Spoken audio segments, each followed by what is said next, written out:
حضرت سیدنا صدیق اکبر رضی اللہ تعالیٰ عنہ نے ایک دن ایک چڑیا کو دیکھا کہ وہ درخت پر بیٹھی ہوئی تھی، تو آپ نے فتنفس الصعداء، آپ نے بڑی لمبی سانس کھینچی۔ یہ ان لوگوں کے لیے ہے کہ جو غلط لوگوں کے ساتھ کھڑے ہیں، پھر غلط ظلم کرتے ہیں، پھر حکمرانوں ہی کرتے ہیں، پھر حکمرانوں کے کاسا لیس بھی ہیں اور ان کی غلط باتوں کی تائید بھی کرتے ہیں، یہاں تک کہ وہ اسلام کے خلاف بھی اگر کوئی بات کر دیں تو پھر بھی اس کی وہ تعویلیں کرتے ہیں اور کہتے ہیں نہیں انہوں نے تو کچھ بھی نہیں کیا، وہ تو بڑے عاشق رسول ہیں۔ تو یہ ان بدبختوں کے لیے ہے کہ افضل الخلق بعد الرسل ہوں اور اسلام قیامت تک ان کا مکروز ہو، اور ان کی غار والی ایک نیکی جو حضور کی ناموس کے لیے انہوں نے کی، اور دن والی ایک نیکی جو مرتدین اور ختم نبوت کے منکرین کے خلاف جو آپ نے لشکر بھیجا، تو حضرت فاروق اعظم رضی اللہ تعالیٰ عنہ فرمایا کرتے تھے کہ صدیق دن والی نیکی دے دے، رات والی نیکی دے دے تو عمر کی ساری نیکیاں لے لے۔ اور جن کے بارے میں نبی علیہ الصلوۃ والسلام نے فرمایا کہ اللہ رب العالمین عرش پر ناپسند کرتا ہے کہ زمین کے اندر صدیق سے کوئی غلطی ہو جائے۔ اور صحابہ اکرام فرماتے ہیں کہ جیسے نبی علیہ الصلوۃ والسلام جب ظاہری دنیا سے تشریف لے گئے نا، تو اس وقت مدینہ پاک میں جو گہرام مچا، تو جب سیدنا صدیق اکبر دنیا سے تشریف لے گئے تو مدینہ منورہ میں اسی طرح کا گہرام مچا۔ اور عبداللہ بن مسعود فرماتے ہیں کہ اگر نبی علیہ السلام کی ظاہری حیات کے بعد آپ جب دنیا سے تشریف لے گئے، اگر صدیق نہ ہوتے تو ہم میں سے کوئی بھی نہیں بچ سکتا تھا۔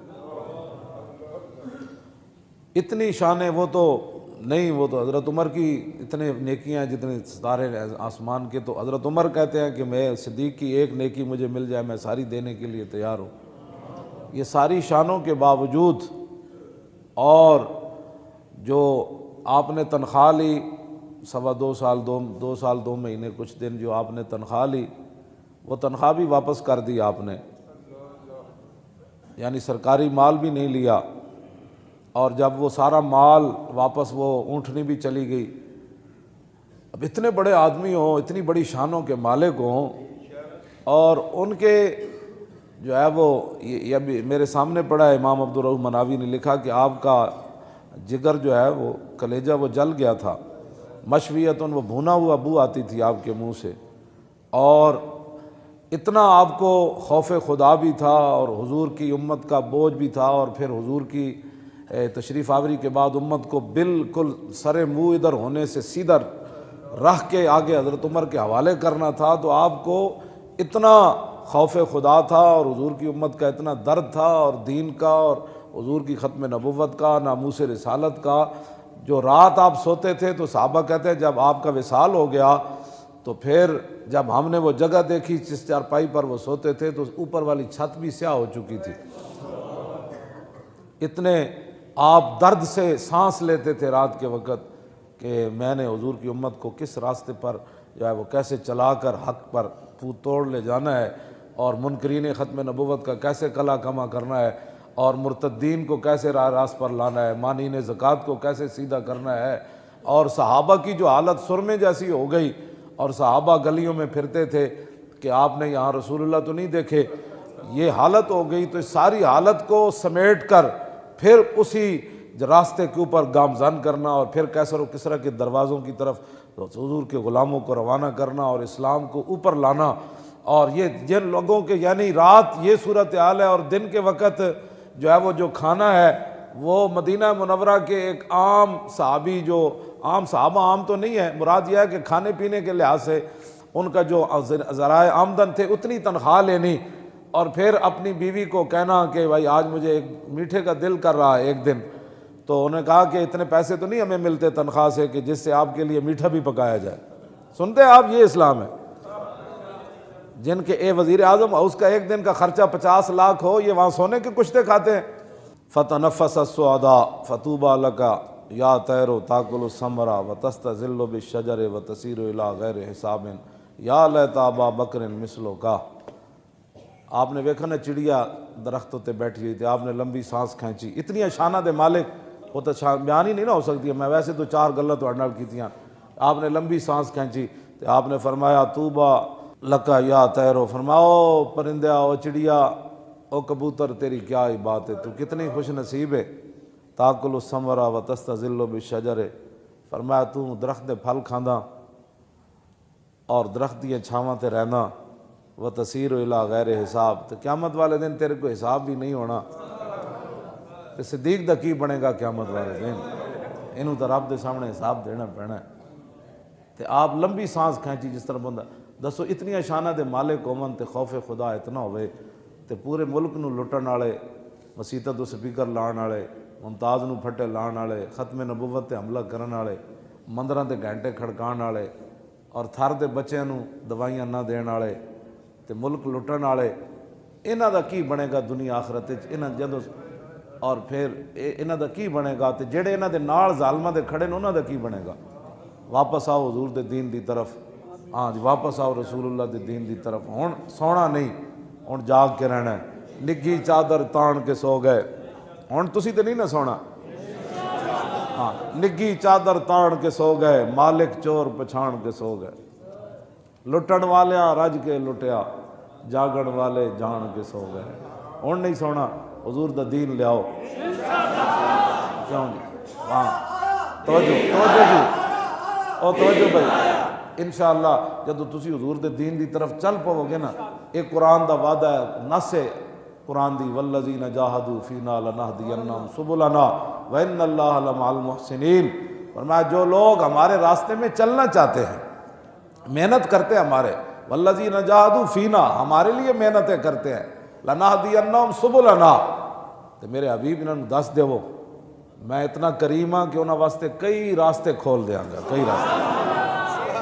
کئی راستے انہوں واسطے میں ہموار کر دیاں گا. چلن صرف اے, ہاں جاہدو دا مطلب ہے محنت, صرف اے پہلے محنت اے کرن, ستیا نہیں آندا. ہاں ابراہیم بن ادم ستے ہوئے سن نا اپنے محلے چ, تے انہاں دا دل سی میں ولی بن جاواں, تے میں بہت وڈا ولی کامل بن جاواں, تے سوندے محلے چ سن. ایک دن اللہ نے فرشتے بھیج دیتے انہاں دے محلوں تے, انہاں جا کے محلوں تے انہاں جناب پیر مارے زور زور دے. ابراہیم بن ادم باہر نکلے, انہاں کہا کون ہوئے؟ انہوں نے کہا جناب اٹھ گم ہو گئے تو اٹھ تلاش پہ کرنے. انہوں نے کہا اٹھ بھی کدی محلہ تے چڑھے؟ انہوں نے کہا جناب جو اٹھ محلہ تے نہیں چڑھ سکتے تو محلہ ستیا رب بھی نہیں لبدا. ہاں جی, پھر آپ گئے, پھر بعد نکلے. کیوں جی؟ تو پھر ایک دن اللہ اکبر, پھر ایک دن پتہ ہے کی ہویا, آپ نو جاندا کوئی نہیں سی نا, تے آپ گزرے جاندے سن, تے ایک بندے نے انہوں نے چنگا کٹیا.